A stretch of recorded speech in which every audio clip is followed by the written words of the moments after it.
আন্তর্জাতিক মাতৃভাষা দিবস উপলক্ষে এখানে কিন্তু সাধারণ মানুষের উপচে পড়া ভিড়। খুলনার বিভিন্ন শ্রেণী পেশার মানুষ কিন্তু এখানে আসছে, জড়ো হয়েছে এবং শহীদদের প্রতি কিন্তু ফুল দিয়ে তাদের শ্রদ্ধা জানাবেন।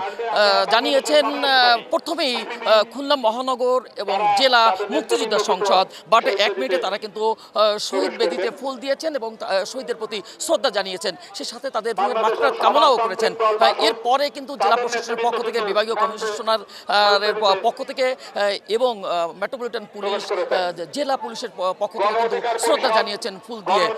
খুলনার কিন্তু নানা শ্রেণী পেশার মানুষ জানিয়েছেন দীর্ঘদিন পরে কিন্তু ব্যাপক সাধারণ কর্মী এবং নেতাদের নিয়ে বিএনপির পক্ষ থেকে কিন্তু এই জায়গায় শ্রদ্ধা জানানো হয়েছে এই শহীদ মিনারে ফুল দিয়ে। দর্শক, আপনাদের একটু জানিয়ে রাখি, এখানে কয়েকজন মহিলা রয়েছেন যারা এই বেদিতে আসছেন ফুল দিতে এবং তাদের অনুভূতিটা আমি একটু জানতে চাবো যে আসলে তাদের অনুভূতিটা কি এবং কিভাবে তারা এখানে এসে এবং আজকের দিনে তাদের অনুভূতিটা কি সেটা একটু আমি জানতে চাইবো। আসলে আমার অনুভূতি অনেক দারুণ। আমি প্রতি বছরই শহীদদের উদ্দেশ্যে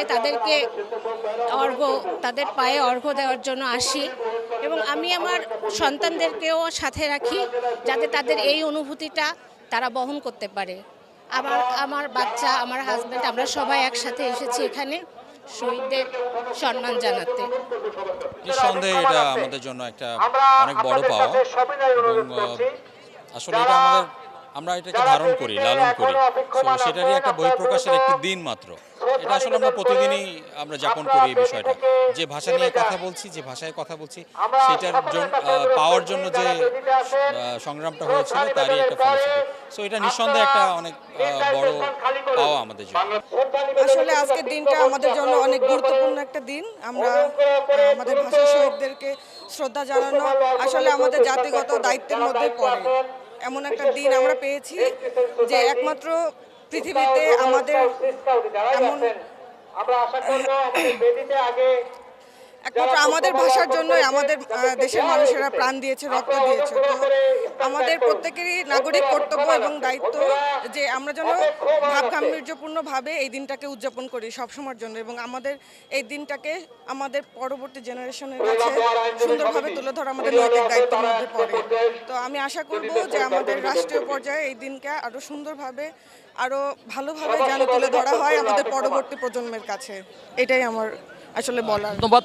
যে বিষয়টা বলছিলেন, প্রতি বছরই কিন্তু সাধারণ মানুষ এভাবেই শ্রদ্ধা জানাতে এই শহীদ মিনারে আসেন এবং ফুল দিয়ে শহীদদের প্রতি শ্রদ্ধা জানান। আমি যদি একটু আপনাদের দেখাতে চাই যে সেই অধীর আগ্রহে কিন্তু সকাল 10টা থেকে সারিবদ্ধভাবে লাইনে দাঁড়িয়েছিল এই ফুল দেওয়ার জন্য এবং সেখানে কিন্তু বিভিন্ন শ্রেণী পেশার মানুষ, ছোট বড় থেকে শুরু করে সবাই কিন্তু আসছে। এখানে কিন্তু আমরা বাচ্চাদেরও দেখতে পাচ্ছি যে এই জায়গায় কিন্তু বাচ্চারাও এসেছেন এবং তাদের পরিবারের সদস্যের সাথে তারাও কিন্তু ফুল দিয়ে শ্রদ্ধা জানিয়েছেন। সাধারণ এই মানুষের সাথে কিন্তু তারা এই শহীদ মিনারে ফুল দিয়েছেন। দর্শক, আমি যদি একটু চলে যাই অন্যদিকে, যে এখানে কিন্তু অপেক্ষমান কয়েকজন রয়েছেন যারা এই শহীদ মিনারে এসেছেন এবং শহীদ মিনার কিন্তু শহীদদের প্রতি শ্রদ্ধা জানাচ্ছেন এবং সেই সাথে কিন্তু সাধারণ যে দর্শক রয়েছেন তারাও কিন্তু এখানে উপভোগ করছেন আজকের এই দিনে। যেমনটি বলছিলাম যে আসলে কিন্তু সাধারণ মানুষের যে ভিড়, সেই ভিড়ের মধ্য দিয়ে কিন্তু শিশু রয়েছেন, তারপর বৃদ্ধ রয়েছেন, এছাড়া কিন্তু সরকারি কর্মচারী, বেসরকারি কর্মচারী সহ এইখানে কিন্তু নানা শ্রেণী পেশার মানুষ রয়েছেন যারা কিন্তু আপনাদের এই শহীদদের শ্রদ্ধা জানানোর জন্য।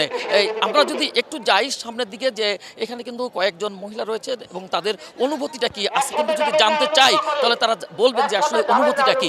আজকের এই দিনে কিন্তু শহীদদের প্রতি শ্রদ্ধা জানাতে কিন্তু তারা এসেছেন।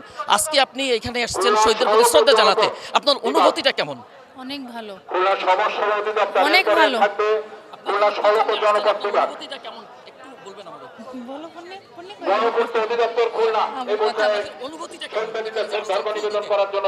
আমাদের অনুভূতি তো অনেক সুন্দর, মনের থেকে অনেক আনন্দ নিয়ে আমরা এখানে আজকে আসছি শহীদদের শ্রদ্ধা জানানোর জন্য ফ্যামিলি নিয়ে আসছি আমরা সবাই।